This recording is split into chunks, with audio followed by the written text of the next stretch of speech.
Did you hear that? Let's play it again. That's the sound of the telephoto system in Huawei's Pura 80 Ultra. It's a mechanical prism that's shifting inside of the camera as it switches between two optical zoom levels. Yeah, it's actually moving parts inside of the phone. Listen one more time. It's wild, right? This might just be the most advanced and innovative camera system ever put into a smartphone. In this video, we're going to break it all down. The features, the hardware, and most importantly, some real-world photos and videos taken with this beast. Let's go.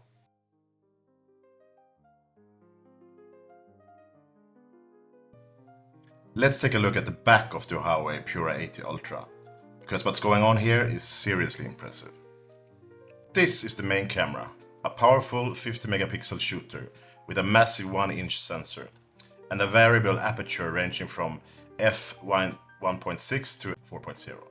What is wild is that all of this is packed into a fixed module. There's no moving lenses, but the camera still offers optical and sensor shift stabilization, so your shot stays sharp and steady, even handheld or in low light. Up here is the ultra-wide camera, coming in at 40 megapixel with a 13mm equivalent focal length. It's built for capturing more, whether that's landscape, interiors, or epic travel shots. And as you can see right below the ultra-wide lens is a laser autofocus sensor. It helps the phone lock onto your subject quickly and precisely, especially useful in fast or low light situations. Now this is where things get really interesting. This is Huawei's dual periscope telephoto system.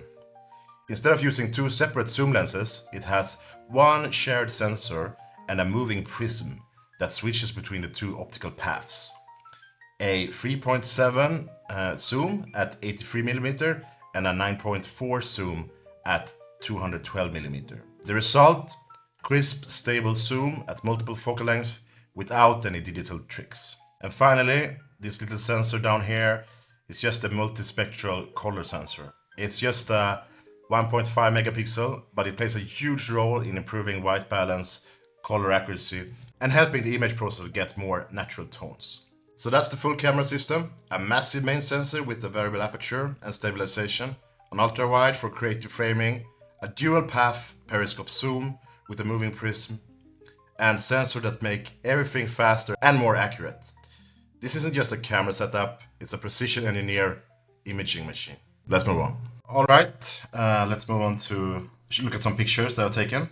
So I had divided this part into different motifs. So we have people, outdoor, indoor, and daily life. And we have night, low light, macro shots, motion, zoom.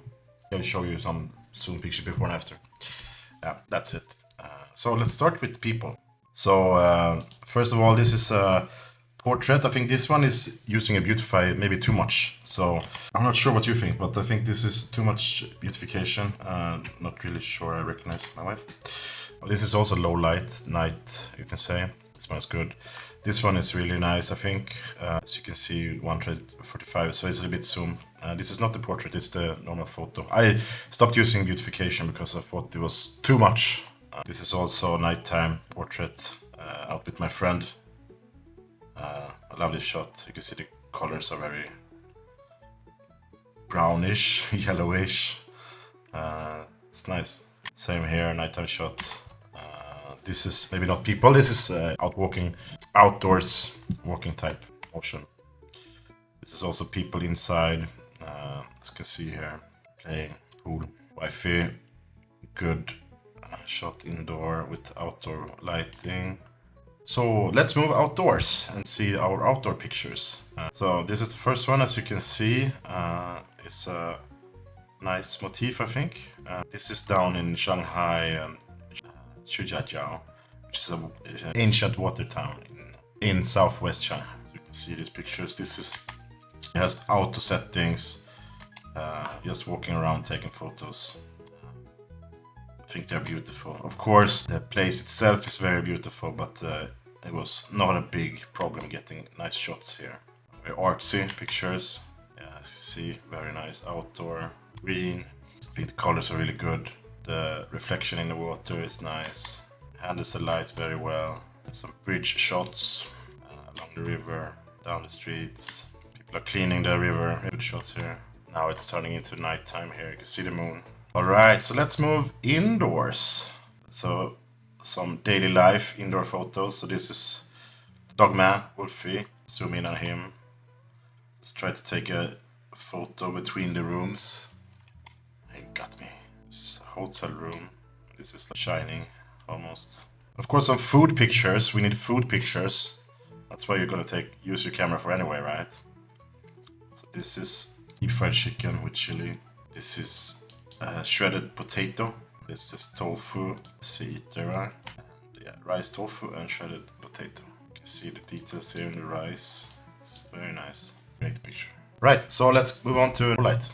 Nighttime and low light is the most challenging to take because if you use the night setting, you have to run quite a long exposure, and this can mean that the image might become smudgy.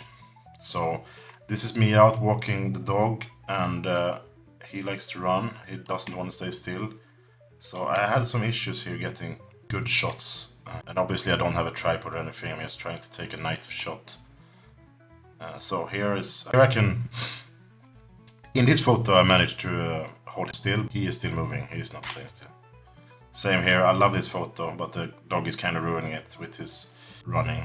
If I had no time and we just set up, this would be amazing. This one also very nice photo, I think. The leaves. This one is a night shot. Try to take the sky. This one you need a tripod for it to be really good, but I didn't have one. But I think this shot is still not bad, but it's kind of artsy, I think. And it's the moon shot. That's why you should have a tripod for as well. And this is the starry night from my balcony here. So nice. And you can see this guy here is walking. So the exposure is quite long. So for the sky to become like this, similar. And here is some photos in a bar, dim light.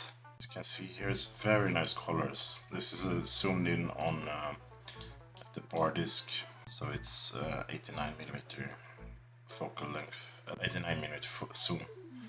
That's about 3.7 right? This is no zoom, I think. This looks really good, right? You can read. Very good. Town. Right. Let's move on. Some more night shots, some outdoor night shots of the water town here. This is the nighttime area. Some small bars here. I think here the AI is trying to the software is trying to make this more clear, but I think it kind of fades a little bit here. It's trying to. This characters here doesn't look correct enough. Here too, it's supposed to be Tsingtao. I'm not sure. This could just be some something in the way here. Yeah, that's the night pictures. Now let's move on to some macro shots. So this is macro shots. I don't know if you can guess what this is. This is my furry dog. This looks clean. That's good. And here's some photos I took just waiting for a taxi. I think those looks nice. It was pretty easy to take. No, can just set up and take. Oh, and here we have the most impressive ones, of course. A full glass of beer, and outside. Beautiful.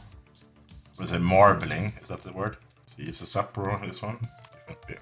Really nice macro shots. Let's move on to motion. So, for the motion, I have mostly pictures taken from a car. That was the easiest way to do it, but you can see here, pictures are very clear. He was running, but managed to get him one time. So this is also from a car. We're going down a highway, and I think the photos are actually really good. It's a big skyscraper here. You can see there's some motion blur, but these photos are very good anyway, I think. So Xiaopeng, XPeng. You can see the brand. And as you can see here, some blur. This sign. This one is okay.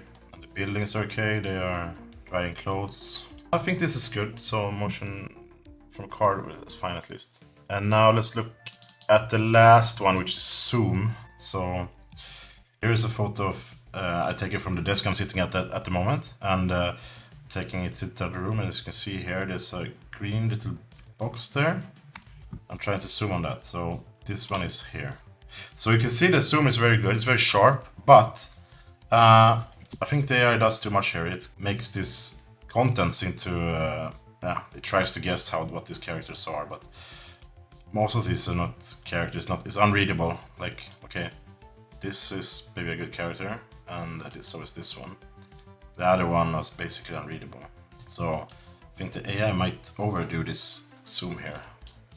But it's crazy that you can read from this distance. I don't know how far this is, maybe 8 meters or something. It's quite far.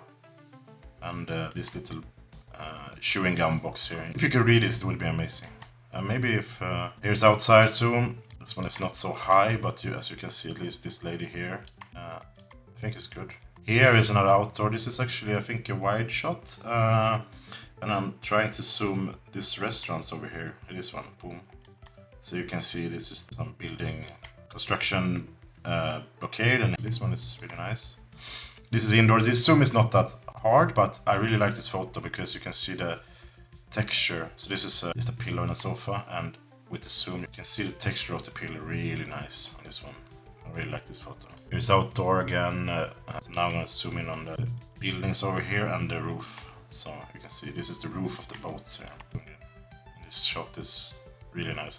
And here is when I try to use the max zoom. So I'm sitting outside in this area here, and over in this area there's some guys fishing. I think it's this one here. So now, oh, it's not here, it's over here.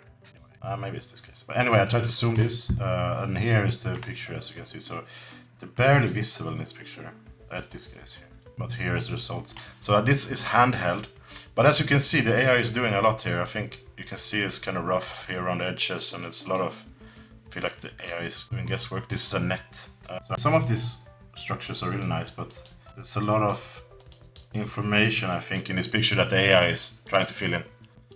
But anyway, still kind of impressive to go from nothing here to this.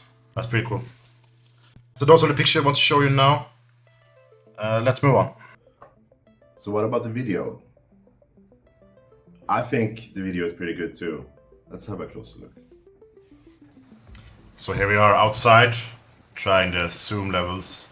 So this is max 3.7 zoom, 10x, and then let's go to 20. 20 is the max zoom. You can see it's really tricky because you need to have it very steady in order for it to become a good picture. And this is also 20. Here I'm zooming in on a bridge, the opposite side of the bridge. You can see here, yeah. Nice. And here we are driving downtown Shanghai. And this footage is very nice. I think it's stabilized really good. You can also hear the microphone from the camera here. And up here we will see the sun coming in. I like this footage. It's very nice. Alright, let's have a look at XMage filter frames, I would call them, or color frames. So here we have the XMage, we have some built in. But this is the big thing where we now can change the color filters ourselves. So here we have, for example, a film filter, and as you can see, I can change the colors any way I want. So it's like a preset color grading, but I can go in and modify this. I can also modify the contrast. So this one, anime, let's see, I can make it brighter or darker. And here I can also save my presets. So you see here I have one that's called gold. Let's save this one, something enemy 22, whatever. And now I have my presets in this anime section here. That's really nice. See, it's still here. You feel very professional when you're doing this. That's good. It's a nice feature. Alright, let's look into some AI features. AI edits. So first let's look at the remove feature. I think every phone has this at the moment. I think it's pretty good actually on Huawei Pura 80 Ultra, but this is, I think, the only place where I have noticed that maybe the ship isn't the fastest, because it takes quite a while to do this operation here. But as you can see, the carpet is kind of smudgy, but after the removal it's tight. See, yeah. And I can compare with my previous shot. It's nice. Let's use the copy and the resize feature. So here I can move the dog. I can also add dogs. I can change the size of the dogs. This one is actually quite nice. I like this. I played around with this a bit. You know, having a lot of beers and adding beers and stuff like that on my table. And then you can generate, and then it will kind of pitch patch this. So you can see that the shadows here will align, or the contours will align better to the picture after I generate this picture now. So yeah, you can see here, yeah. It's quite cool, right? Let's have a look at the expand feature. You can expand the picture here. So Celia, or the AI, they try to figure out what's outside of the picture and try to expand this. It's kind of interesting. It's fun to play around with, but I'm not sure how useful it is.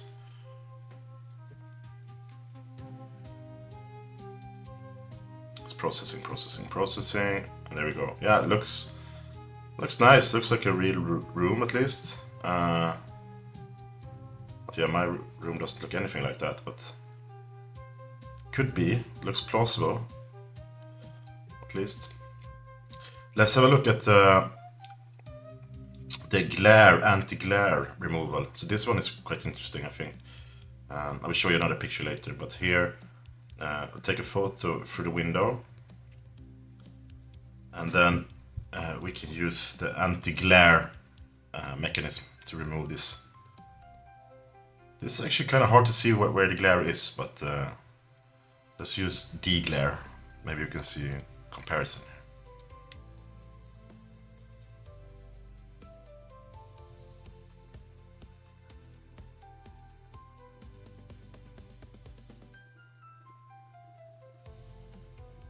Yeah, as you can see. Yeah, so there's a comparison between the before and after. So this one works really well, I would say.